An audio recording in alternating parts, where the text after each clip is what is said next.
કેમ છો વિદ્યાર્થી મિત્રો? બધા મજામાં? લાસ્ટ લેક્ચરની અંદર આપણે દાખલા જોયા હતા ઉદાહરણના. એમાં જ એક આગળ વધતા નવો ઉદાહરણનો દાખલો જોઈએ, જેનું નામ છે ઉદાહરણ નંબર 3.6. શું કહે છે વાક્ય રચના? વાંચીએ આપણે. ગેલિલિયોનો એકી અંકનો નિયમ. ગેલિલિયો નામના વૈજ્ઞાનિકે એકી અંકનો નિયમ આપ્યો હતો. નિયમ શું હતો એ આપણે વાંચીએ. રકમ આપણે કીધેલું છે કે સ્થિર સ્થિતિમાંથી, પેલા તો શબ્દ પકડજો, પદાર્થ સ્થિતિમાં છે માંથી મુક્ત પતન પામતા પદાર્થ દ્વારા, સ્થિર સ્થિતિમાંથી કોઈ પદાર્થને તમે મુક્ત પતન કરાવો છો, તેને પદાર્થે સમાન સમયગાળામાં કાપેલા અંતરો, સમાન સમયગાળામાં કાપેલો અંતર કે પેલી 5 સેકન્ડ, એના પછીની 5 સેકન્ડ, એના પછીની 5 સેકન્ડ, એના પછીની 5 સેકન્ડ, એના પછીની 5 સેકન્ડ, આવી રીતના કોઈ પણ સમયગાળો સમાન હોવો જોઈએ. કપાયેલા અંતરો એકબીજાના ગુણોત્તરમાં હશે કે જેનો ગુણોત્તર 1 થી શરૂ થતી એકી સંખ્યા માટે, એટલે કે 1:3:5:7 હોય તેમ સાબિત કરો. શું વાક્ય રચના કહે છે? હજી એકવાર વાક્ય રચના તમને સારી ભાષામાં અથવા તો હાવ દેશી વસ્તુ સમજાવું તમને, કે કોઈ પદાર્થ સ્થિર સ્થિતિમાંથી જ્યારે મુક્ત પતન કરતો હોય ત્યારે તે પદાર્થે સમાન સમયગાળાની અંદર કાપેલા જે અંતરો છે, જે અંતરો કાપ્યા છે, તે અંતરોનો જો ગુણોત્તર લેવામાં આવે ને તો બધોય ગુણોત્તર એકી સંખ્યામાં મળવો જોઈએ. એકી સંખ્યામાં એટલે કેવી રીતના? 1:3:5:7:9:11:13:15:17 એવી રીતના મળવો જોઈએ, તેવું તમારે સાબિત કરવાનું છે. કરીએ સાબિત. બહુ ઇઝી ગોઈંગ વસ્તુ છે આ. ઓકે, હવે જો સૌથી પહેલા અહીં થોડોક ડેટા લખી દો તમને, કે પ્રારંભિક વેગ અહીં લખી દો. પ્રારંભિક વેગ જેને આપણે v0 કહેતા હોય એ હંમેશા 0 થાય. જો રકમમાં કીધું છે સ્થિર સ્થિતિમાંથી ગતિ છે એટલા માટે. પ્રવેગ છે ને એ -g થાય, કારણ કે ગુરુત્વ પ્રવેગ છે, મુક્ત પતન થતું એટલા માટે. મારી પાસે સ્થાનાંતરનું સમીકરણ છે y -1/2 gt². હવે ક્યાંથી એવું તમને ખબર હોવી જોઈએ. y બરાબર v0t + 1/2 at² હતું. એમાં v0 ની જગ્યાએ મેં 0 મૂકી દીધા, એટલે સમીકરણ બની જાય y બરાબર -1/2 gt². ઓકે, સમાન સમયગાળો. એક કામ કરો, સમાન સમયગાળો આપણે કેપિટલ ટી ધાર લઈએ. સમાન સમયગાળો આપણે શું ધારી લઈએ? કેપિટલ ટી ધાર લઈએ. તો સમીકરણ, આ સમીકરણને કેમ લખી શકાય? y બરાબર -1/2 gt². ઓકે, મેં સમાન સમયગાળો શું ધાર્યું છે? મેં ટી ધાર્યું છે. એટલે ટી નો મતલબ શું ખબર? પેલા કોઈ પદાર્થ 0 સમયે હતો, પછી ટી સમયે ગયો, પછી 2t સમયે ગયો, પછી 3t સમયે ગયો, પછી 4t સમયે ગયો, પછી 5t સમયે ગયો, પછી 6t સમયે ગયો. એટલે સમાન સમયગાળો મેં શું ધાર્યો છે? અહીંયા ટી ધાર્યો છે. આ કેના જેવી વાત છે ખબર તમને? જોજો, હું એમ કહું સમાન સમયગાળો 5 સેકન્ડ ધારતા, મારી વાત સાંભળજો, ઉદાહરણ આપીને સમજાવું છું. સમાન સમયગાળો 5 સેકન્ડ ધારતા, પેલા 0 થી 5 સેકન્ડ, પછી 5 થી 10 સેકન્ડ, પછી 10 થી 15 સેકન્ડ, પછી 15 થી 20 સેકન્ડ, પછી 20 થી 25 સેકન્ડ. એની અંદર બધેમાં જુઓ 5 નો વધારો થયો, બરાબર ને? એને ગુણ્યા 2 કરો, એને ગુણ્યા 3 કરો, એને ગુણ્યા 4 કરો ને, એટલે તમને સમાન સમયગાળો મળે. એવી રીતના મેં ધારેલું છે. અહીંયા મેં ઓલરેડી વિદ્યાર્થી મિત્રો ટાઈમ નો બગડે એટલા માટે કોષ્ટક પણ ઓલરેડી મેં તૈયાર જ કર્યું છે. ઓકે, કોષ્ટકની અંદર આપણે ખાલી ખાના જ બુરવાના છે. સમયગાળો, સૌથી પહેલો સમય લે 0 સમય. ત્યારે પદાર્થે કરેલું સ્થાનાંતર કેટલું થાય? 0 થાય. અહીંયા કિંમત મૂકજો, ટી ની જગ્યાએ કિંમત મૂકવાની, એટલે સમજાઈ જાય, 0 જ આવશે. ત્યારે ક્રમિક સમયગાળામાં કપાયેલા અંતરો કાંઈ ન મળે, અને કપાયેલા અંતરનો ગુણોત્તર કાંઈ ન મળે. આ બે ગુણોત્તર અને આ અંતરનો ફેરફાર છે, એ સમજાવું શું છે નહીં. સમયગાળો હવે આપણે લઈએ ટી સમયગાળાને આપણે પ્રારંભિક સમય y0 કહીએ તો y0 બરાબર -1/2 gt². સમીકરણ પરથી આ જવાબ મળે, -1/2 gt² તમને જવાબ મળે. ઓકે, સરસ. હવે સમયગાળો લઈએ આપણે, ધારો કે 2t, એટલે આના કરતા પાછો ટી નો વધારો કરવાનો, આના કરતા અમે ટી નો વધારો કર્યો, ટી વત્તા ટી, જવાબ આવે 2t, બરાબર? ઓકે, એને આપણે સ્થાનાંતર કહીએ, ધારો કે y1 બરાબર શું કિંમત મૂકશું? -1/2 g. ટી ની જગ્યાએ હું મૂકવું પડે? ટી ની જગ્યાએ તો કે હવે સમય છે 2t, એટલે મૂકી દો 2t નો સ્ક્વેર બરાબર. જે જવાબ આવે જવાબ આપણે લખવાનો છે, હમણાં છેલ્લે લખીએ. હવે સમયગાળો લઈએ આપણે 3t, તો 3t ને આપણે y2 કહીએ. y2 બરાબર -1/2 g બ્રેકેટમાં 3t² બરાબર કઈક જવાબ આવે. હાલો મૂકીએ 4t. હું અમુક સુધી જ જાઉં છું બેટા, હું 5 કે 6t સુધી જઈશ, બરાબર ને? તો y3 બરાબર -1/2 g અહીંયા લખી નાખીએ 4t સ્ક્વેર. હવે 5t લઈ y4 બરાબર -1/2 g અહીંયા લખી નાખીએ 5t સ્ક્વેર. હાલો 6t y5 બરાબર -1/2 g 6t નો સ્ક્વેર. ઓકે, હવે જો સાદુરૂપ આપું, આનું સાદુરૂપ છે ને એને આપણે ધારો કે y0 કહી દઈએ, કારણ કે પ્રારંભિક સ્થાન છે ને y0 કે. હવે આમાં તમે વિચારો 2t નો સ્ક્વેર એટલે 4t સ્ક્વેર થાય, 4t સ્ક્વેર થાય. અહીંયા -1/2 g t સ્ક્વેર ઇન્ટુ 4 આવું થવાનું. તો જો 1/2 gt સ્ક્વેર ને શું કહેવાય? y0. તો અહીંયા સમીકરણ શું બને? 4y0. આ સમજાણું કે ન સમજાણું? નો સમજાય અહીં ધ્યાન આપો બેટા, નો સમજાય અહીં ધ્યાન આપો, સમજાવું તમને. ચાલો આમાં આ સમીકરણમાં કિંમત મૂકું છું એટલે y1 બરાબર -1/2 g 4t સ્ક્વેર આવું સાદુરૂપ આવે. મેં વર્ક કરી નાખ્યું એટલે આને આમ લખી શકાય ને બેટા, -1/2 g t સ્ક્વેર ઇન્ટુ 4. આ ગુણાકારમાં પદ છે તો આગળ પાછળ લખ્યું મેં. હવે જો આટલા પદને શું કહેવાય? આટલા પદને y0 કહેવાય. તો હવે શું થાય? 4y0. સમજાણું કે નહીં? મેં ખાલી આવી રીતના પદ લખ્યું છે. હવે અહીંયા કરી નાખશો, અહીંયા થશે 9y0, અહીંયા કરશો અહીંયા થશે 16y0, અહીંયા કરશો 25y0, અહીંયા છાય 36y0. તમારે આગળ વધારવું હોય તો વધારે રાખવાનું. હવે બીજી વાત કરીએ, ક્રમિક સમયગાળામાં કપાયેલા અંતરનો ફેરફાર. ક્રમિક સમયગાળામાં કપાયેલા અંતરનો ફેરફાર. આ પેલા બે લ્યો, પેલા બે ના અંતરનો ફેરફાર શું થાય? બે ની બાદબાકી કરવાની, અંતિમ માઇનસ પ્રારંભિક એટલે જવાબ શું આવે? y0. હવે બીજું ને ત્રીજું, આ બે ની બાદબાકી 4y0 y0 એટલે શું થાય? 3y0. 9y0 4y0 એટલે શું થાય? 5y0. 16y0 9y0 એટલે શું થાય છે? તો કે થશે 7y0. એવી રીતના આ બેનો ફેરફાર થશે 9y0, આ બેનો ફેરફાર થશે 11y0. બરાબર ને? હવે જો બધામાંથી y0 કોમન કાઢી લો અને બધાનો ગુણોત્તર લ્યો. તો જોજો બધાનો ગુણોત્તર, આ બેનો ગુણોત્તર 1, આ બેનો 3, y0 ઉઠશે, આનો 5, આનો તો કે 7, આનો 9 અને આનો 11. તો આવ્યો ને જવાબ 1:3:5:7:9:11. એનો મતલબ એવો થયો એકી સંખ્યાની અંદર વધારો થાય છે. કેમાં વધારો થાય છે? એકી સંખ્યાની અંદર વધારો થાય છે. તો આ થયું તમારું ઉદાહરણ નંબર 3.6. તેના પછી આગળ દાખલાની વાત કરીએ આપણે. ઉદાહરણ નંબર 3.6 જોયા પછી આપણે વાત કરીએ છીએ ઉદાહરણ નંબર 3.8 વિશેની. ઉદાહરણ નંબર 3.7 મેં વચ્ચે બાકી રાખ્યું બેટા, મેં ઓલરેડી ભણાવી દીધેલું છે. વાહનનો સ્ટોપિંગ ડિસ્ટન્સ યાદ આવતું હોય તો એ ટોપિક જે છે ને એ તમારું ઉદાહરણ નંબર 3.7 હતું. મેં આ કન્સિડર નહોતું કર્યું પણ એ ઉદાહરણ નંબર 3.7 છે. તો એની ચર્ચા મેં કરી છે એટલા માટે અહીંયા લખતો નથી. ત્યાર પછીનું ઉદાહરણ નંબર છે 3.8 જે છે પ્રતિક્રિયા સમય માટેનું. પ્રતિક્રિયા સમય એટલે શું એ સમજાવવા માટેનું ઉદાહરણ છે અને એ સમજાવવા માટે આટલી લીટીઓ લખેલી છે. મેં શું વાત કહે છે વાંચીએ. તમારા મિત્રને એક ફૂટપટ્ટી આપો અને તેને કહો કે તે ફૂટપટ્ટી તમારા એક અંગૂઠાની 4 આંગળીઓ વચ્ચેની જગ્યામાં શિરોલંબ પડતી મૂકે. ફૂટપટ્ટી મુક્ત પતન પામે તરત જ તમે તેને પકડી લો. આ ફૂટપટ્ટી વડે કાપેલું અંતર ધારો કે ડી હોય અને ડી બરાબર તમને 21 સેન્ટીમીટર મળતું હોય તો પ્રતિક્રિયા સમય શોધો.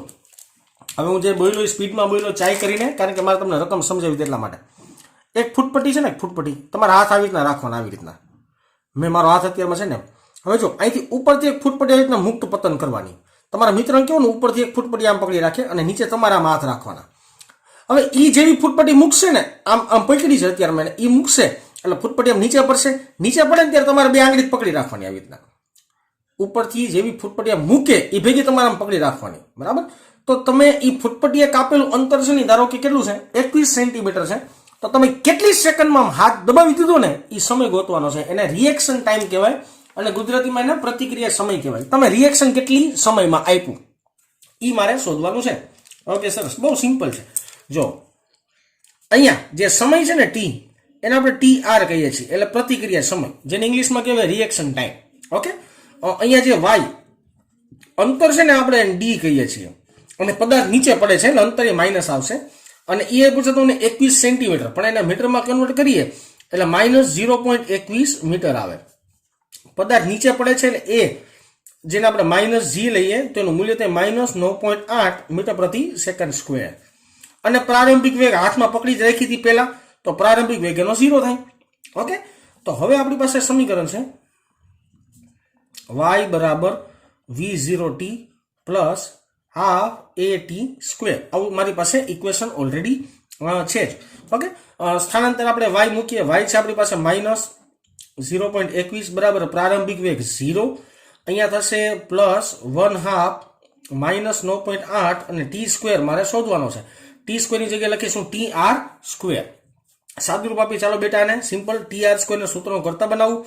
ટી આર સ્ક્વેર સૂત્રનો કરતા થઈ ગયો એટલે માઇનસ 0.21. અહીંયા 9.8 ના છેદમાં 2 કરશું ને જવાબ આવી જશે માઇનસ 4.9. અને આ બાજુ ડાયરેક્ટ ભાગાકારમાં લઈ આવ્યો છું. તો ટી આર સ્ક્વેર બરાબર આ બેનો ભાગાકાર આવશે લગભગ 0.0428 માઇનસ માઇનસ પ્લસ થઈ જાય છે. ટી આર અહીંયા સામે વર્ગ, અહીંયા વર્ગ છે, સામે વર્ગમૂળ કરશો ને એટલે તમને જોવા મળશે 0.0207 અને આને નિયર અબાઉટ લખી શકાય ટી આર બરાબર લગભગ 0.02 સેકન્ડ. આટલા સેકન્ડની અંદર તમે પ્રતિક્રિયા કરી જ નાખશો. આટલા જ સમયની અંદર તમારી ડાયરેક્ટ પ્રતિક્રિયા થઈ ગઈ હશે એવી વસ્તુ આમાં સાબિત થાય છે. આખો પ્રેક્ટિકલ ઘરે કરજો, સમજાશે શું છે. ઉપરથી ફૂટપટ્ટીના પકડી રાખવાની અને નીચે તમારા આંગળા આમ રાખવાના. ઉપરથી જેવી મૂકોની ભેગી ફૂટપટ્ટી નીચે પડે ત્યારે ફૂટપટ્ટીને તમારે પકડી લેવાની. તો એ જે પ્રતિક્રિયા રિએક્શન સમય છે, રિએક્શન સમય તમને કેટલો મળે છે એ શોધવા માટેનો આ દાખલો હતો. ત્યારબાદ આપણે થોડાક હવે સ્વાધ્યાય બાજુ જઈએ. ધીરે ધીરે સ્વાધ્યાયમાં જઈએ કારણ કે ઉદાહરણના દાખલા મોટાભાગના બધા મેં કરાવી નાખ્યા છે. હવે મારા મત અનુસાર ઉદાહરણના દાખલા કે બાકી રહેતા નથી. છતાંય રહેતા હોય તો મને મેસેજ સ્વરૂપે કહેજો કે સર આ દાખલો બાકી રહી ગયો છે, બરાબર ને? ઓકે, લગભગ બાકી નથી રહેતા. હવે આપણે ડાયરેક્ટ વાત કરીએ બેટા સ્વાધ્યાયના દાખલા વિશેની. સ્વાધ્યાયનો દાખલા નંબર લઈએ છીએ 3.6. ચાલો, બહુ સિમ્પલ દાખલો છે, બહુ સરળ દાખલો છે અને આવા દાખલા આપણે ઓલરેડી ભણી ગયા છીએ. શું છે વાક્ય રચના વાંચીએ. હું બેટા થોડીક સ્પીડ હાથે કરીને રાખું છું કારણ કે હવે તમને ઇક્વેશન યાદ ન દેવડાવવાના હોય, તમને ઇક્વેશન યાદ જ હોય અને મારે ખાલી ગણતરી જ કરવાની છે. બેઠે બેઠી કેલ્ક્યુલેશન લખવાનું જ છે. એટલે કોઈ એવું નહીં લેવાનું કે ભાઈ સ્પીડ કેમ, કારણ કે ઓલરેડી એકવાર મેં ભણાવ્યું છે એનું જ આપણે રિવાઇઝ કરીએ છીએ એવું તમારે માનીને ચાલવાનું. અત્યારે સુરેખ રાજમાર્ગ પર 126 કિલોમીટર પ્રતિ કલાક ની ઝડપે દોડી રહેલી એક કાર 200 મીટર અંતર કાપીને ઊભી રાખવી છે. એક કાર છે જે 126 કિલોમીટર પ્રતિ કલાકની સ્પીડથી દોડે છે. હવે અંદર જે ડ્રાઈવર બેઠો હતો ને એને હું વિચાર્યું કે મારે 200 મીટરમાં ગાડી ઊભી રાખી દેવી છે કારણ કે 200 મીટર દૂર છે ને એક સ્પીડ બ્રેકર છે ને એવું એને લાગ્યું, બરાબર? તો કારનો નિયમિત પ્રતિ પ્રવેગ કેટલો હોવો જોઈએ અને કારને સ્થિર રાખવા માટે કેટલો સમય લાગશે? જો કાર ધીરી પાડવી પડશે, ધીરી પાડશે ને તો જ એ 200 મીટર કાપીને ઊભી રહેશે. એટલે અહીંયા પ્રવેગ નહીં આવે, પ્રતિ પ્રવેગ આવશે. અને કેટલા સમયમાં ગાડી ઊભી રહી જશે તે મારે શોધવાનું છે. બે પ્રશ્ન છે, પ્રતિ પ્રવેગ અને કેટલો સમય. સૌથી પહેલા ડેટા શું આપ્યા છે ડેટા લખી નાખીએ. તમને આપી છે પ્રારંભિક ઝડપ, અંતિમ ઝડપ તો ઊભી જ રહેવાની છે, 0 જ આવશે બેટા. એ તો આપણે કોમન સેન્સથી સમજી લેવાનું હોય. પ્રારંભિક ઝડપ જેને v0 કહીએ જે છે 126 કિલોમીટર પ્રતિ કલાક. હવે જોજો 126 કિલોમીટર એટલે મીટરમાં કન્વર્ટ કરવા માટે 1000 છેદમાં સેકન્ડમાં લઈ જવા માટે 3600. આનો જવાબ આવશે તમારી પાસે 35 મીટર પ્રતિ સેકન્ડ. આ મળ્યો તમને પ્રારંભિક વેગ અથવા પ્રારંભિક ઝડપ, કાંઈ પણ બોલશો. પછી વાત કરીએ અંતિમ ઝડપની.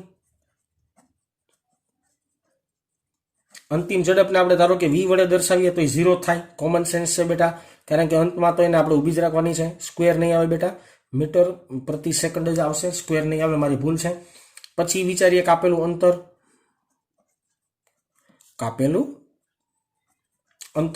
કાપેલ અંતર આપણે ડી કહી દઈએ તો ડી કેટલું મળશે તમને? 200 મીટર મળશે. પછી આપણે વાત કરીએ પ્રવેગની, એ જે આપણે શોધવાનો છે. પછી આપણે વાત કરીએ સમયની, તો એ આવ્યો ટી જે પણ મારે શોધવાનો છે. હવે જો પદાર્થમાં કેટલો પ્રતિ પ્રવેગ ઉત્પન્ન થશે એ શોધવા માટે મારે સૌથી પહેલા ગતિના સમીકરણો વાપરવા પડશે. ગતિનું સમીકરણ લખીએ v² - v0² બરાબર 2ad.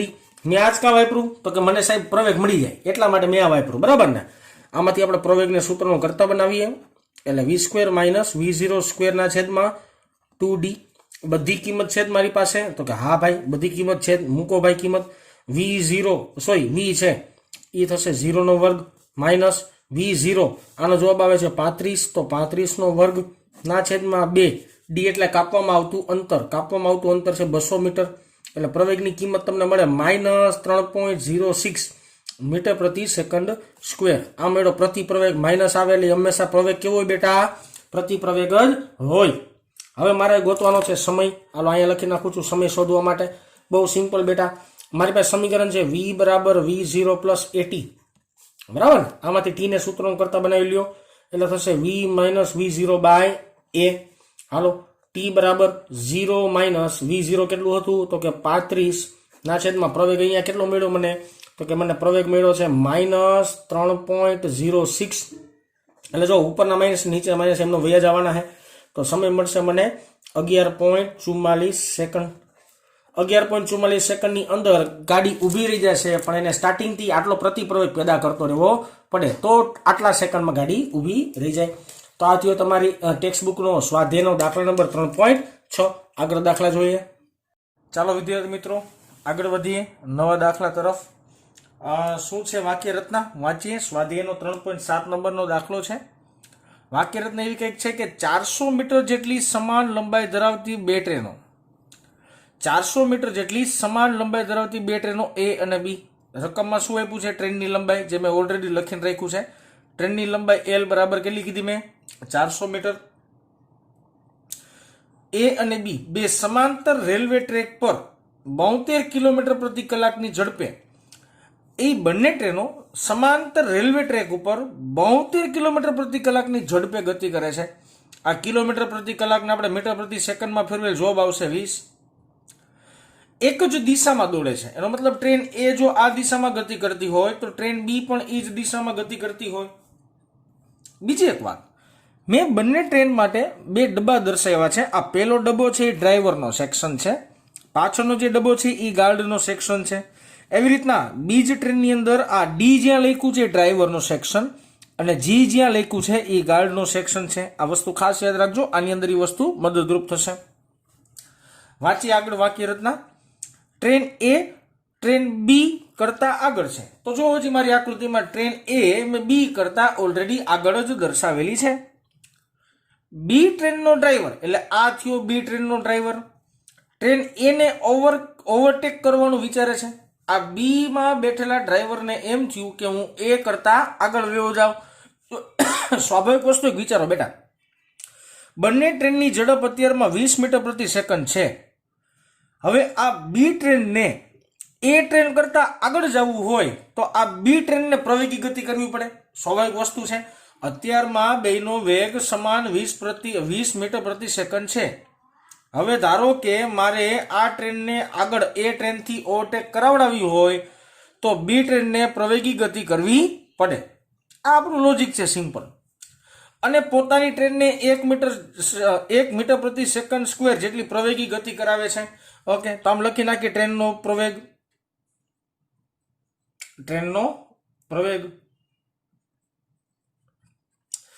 છે ને બેટા બી ટ્રેનનો છે. એ વસ્તુ ખાસ યાદ રાખજો, બી ટ્રેનનો. હું લખતો નથી પણ તમે સમજી જાજો, ઉપર લખી દો. ઓકે, બી ટ્રેનનો પ્રવેગ એ વડે દર્શાવીએ જે આપ્યું છે મને 1 મીટર પ્રતિ સેકન્ડ સ્ક્વેર છે. ઓકે, આગળ વાંચીએ.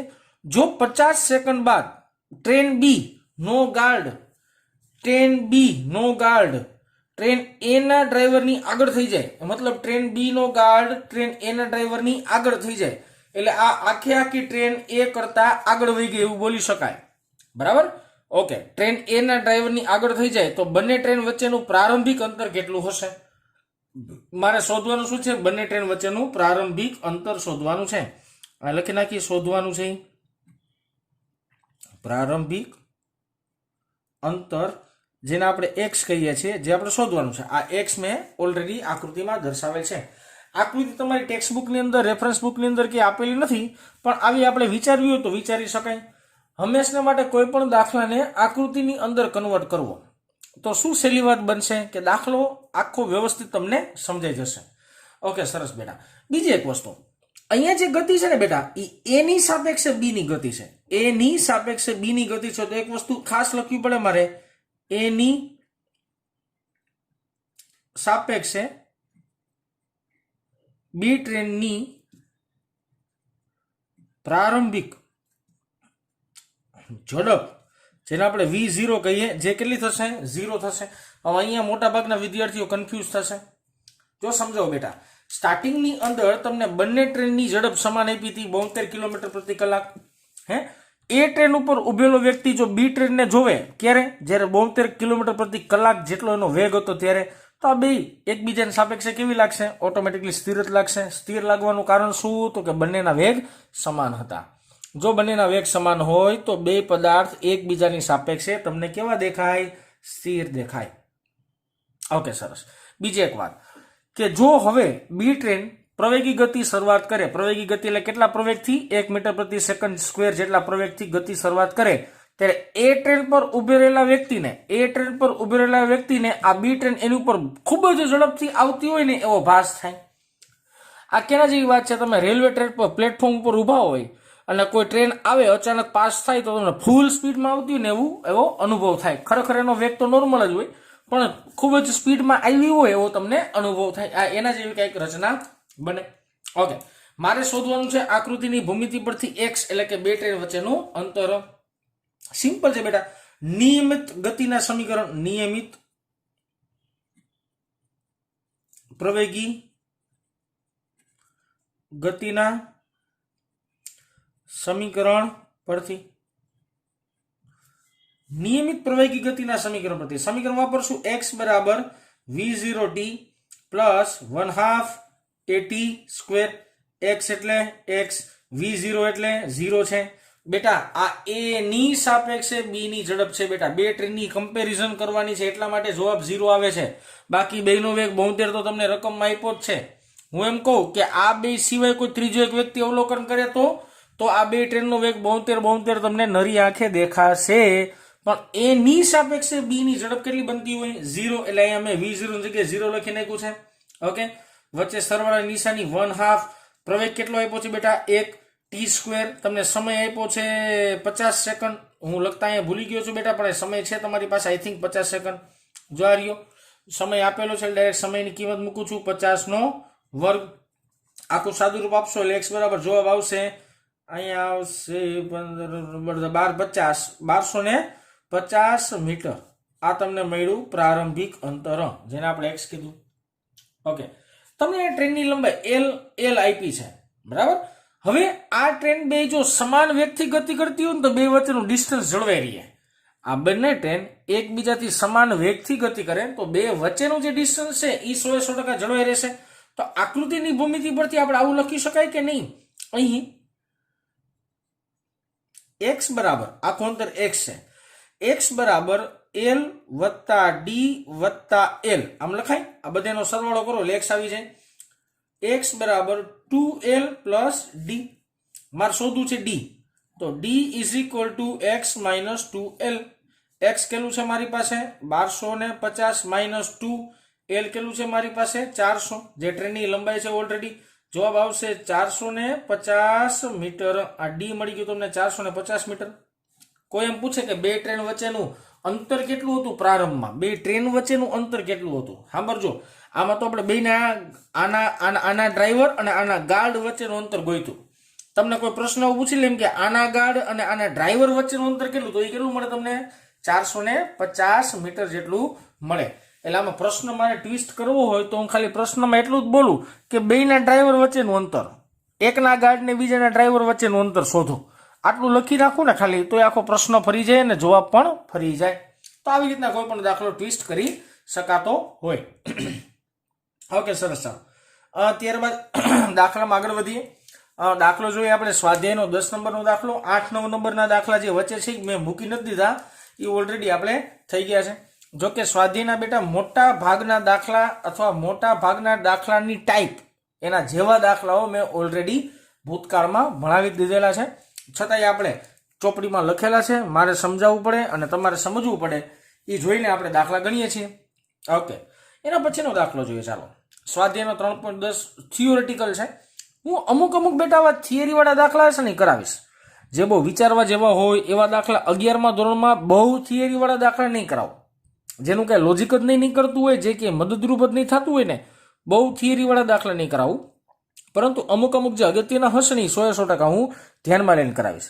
હા, 12 સાયન્સની અંદર બધા દાખલા કરવા જ પડે, ફરજિયાત કરવા પડે, પણ 11th આપણે ગુજરાત બોર્ડની એક્ઝામ સ્કૂલ લેતી હોય એ ધ્યાનમાં રાખીને આપણે અમુક થિયરીવાળા દાખલા નહીં કરીએ, મેથેમેટિકલ સ્ટેપવાળા બધા દાખલા ગણશું. બરાબર?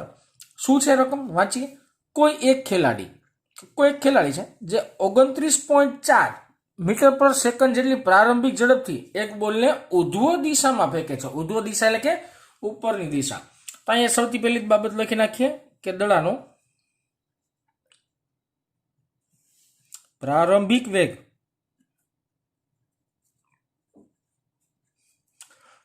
વેગને આપણે દર્શાવીએ છીએ v0 વડે, જે મને આપ્યો છે 29.4 મીટર પર સેકન્ડ જેટલો. ઓકે, વારા ફરતી વાળા પ્રશ્ન વાંચતા જાય, વારા ફરતી વાળા એનો જવાબ પણ મેળવતા જઈએ. શું કહે છે પેલો પ્રશ્ન? પેલા પ્રશ્નમાં જઈએ. દડાની ઉધ્વ દિશાની ગતિ દરમિયાન પ્રવેગની દિશા કઈ હશે? હાલો, તમે જ્યારે દડાને ઉપર ફેંકો છો ત્યારે એના પ્રવેગની દિશા કઈ હોય? તો સ્વાભાવિક જ છે, ગુરુત્વ પ્રવેગ દડા ઉપર ફોર્સ લગાડે એટલે ગુરુત્વ પ્રવેગ હંમેશા કઈ દિશામાં હોય? નીચેની દિશામાં હોય. એટલે આમ લખવું પડે કે પ્રવેગની દિશા અધો દિશા હશે. અધો દિશા એટલે બેટા નીચેની, અધો દિશામાં હશે. ત્યારબાદ બી ક્વેશ્ચન,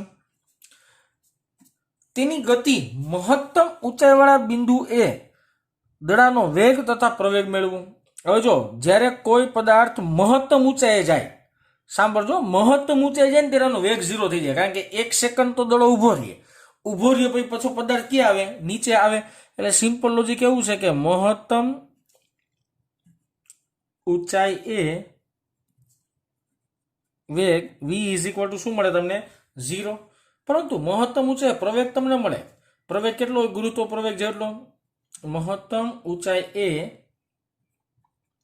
પ્રવેગ એ બરાબર g જેટલો. g એટલે કેટલો? 9.8 મીટર પ્રતિ સેકન્ડ સ્ક્વેર જેટલો પ્રવેગ મળે. પણ કઈ દિશાનો મળે? એ એક યાદ રાખવાનું, અધો દિશાનો મળે, કારણ કે પદાર્થ હવે નીચે આવવાનો હોય એટલે પ્રવેગ તમને અધો દિશાનો મળે. ઓકે, ત્યારબાદ સી ક્વેશ્ચન. ઓકે, શું કે છે? દડાની મહત્તમ ઊંચાઈ વાળા બિંદુ એ.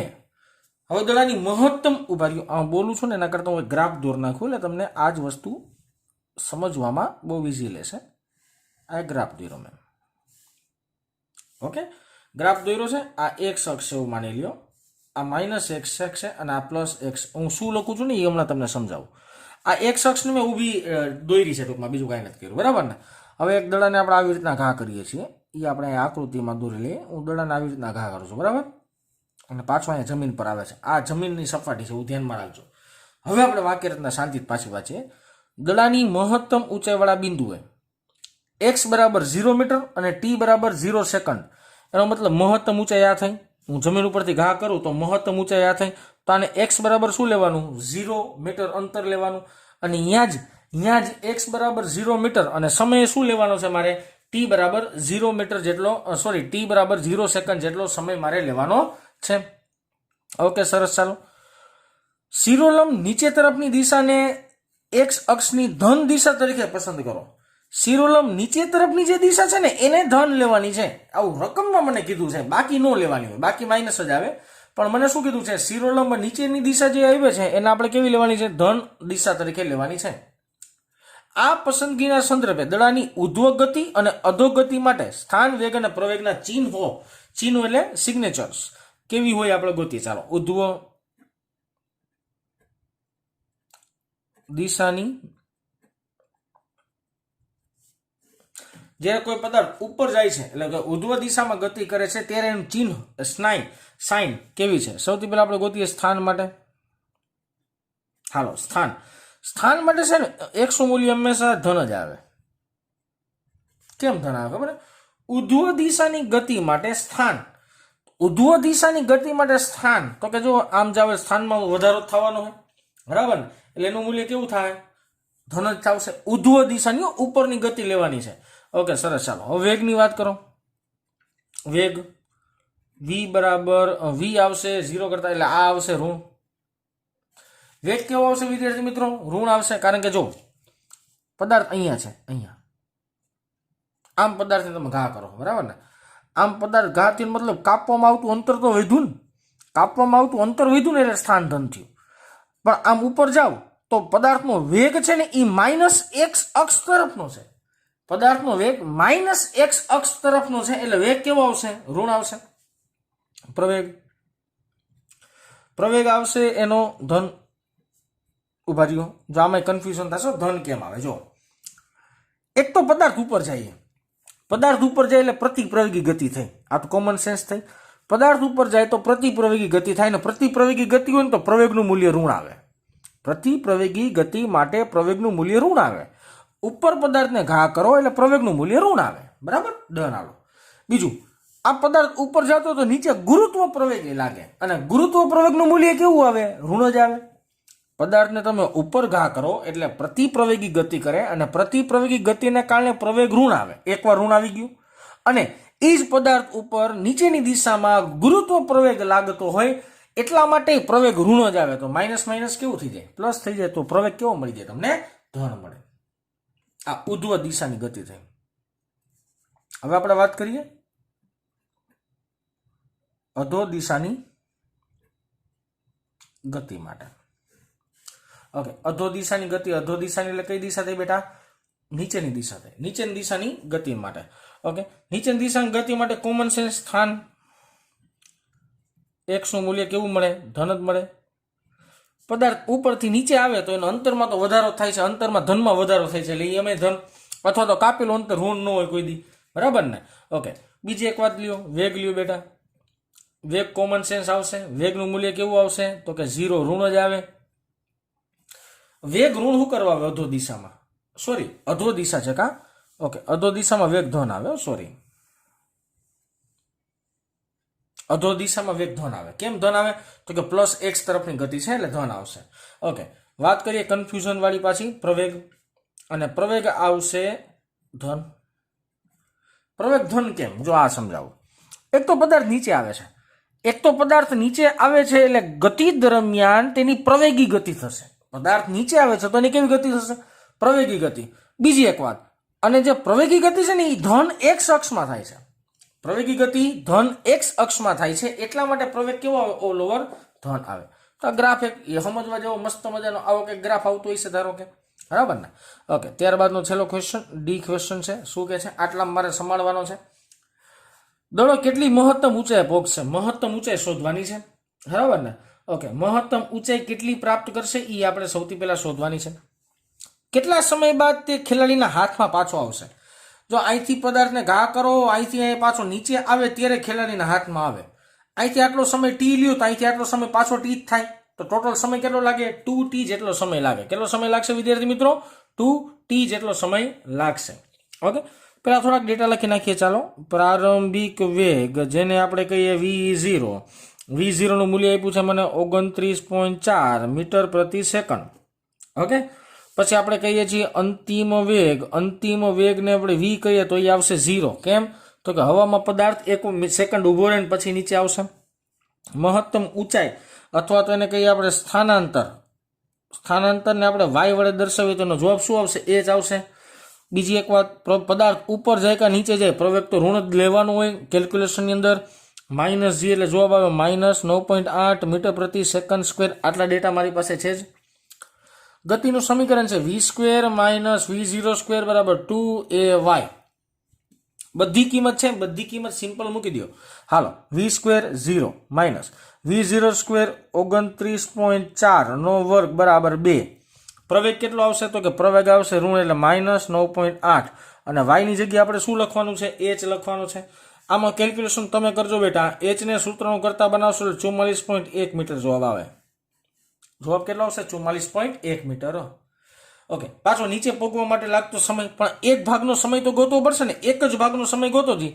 v બરાબર v0 પ્લસ 80. v બરાબર v0 પ્લસ 80. આ સમીકરણની મદદથી t ને સૂત્રનું કરતા બનાવો એટલે v minus v0 by a થયું. હાલો, t is equal to 0 minus 29.4 ના છેદમાં પ્રવેગ આવે -9.8. તો t બરાબર છે, જવાબ શું આવ્યો? 3 સેકન્ડ. કુલ સમય કેટલો થાય બેટા? જો અહીંથી આમ 3 સેકન્ડ, અહીંથી આમ પાછો 3 સેકન્ડ, એટલે ખેલાડીના હાથમાં દડાને પહોંચતા લાગતો કુલ સમય એને કેપિટલ કે ઈ બરાબર 2t થાય, એટલે 2 ગુણ્યા 3, એટલે જવાબ આવે 6 સેકન્ડ. કેટલો જવાબ આવશે? 6 સેકન્ડ. લાગતો કુલ સમય મળશે તમને વિદ્યાર્થી મિત્રો 6 સેકન્ડ. તો આ થયા સ્વાધ્યાયના છેલ્લા 2 દાખલા. હજી આપણે નેક્સ્ટ લેક્ચરમાં પણ દાખલા આગળ વધારવાના છે. તો નેક્સ્ટ લેક્ચરમાં મળ્યા દાખલા ગણવા માટે.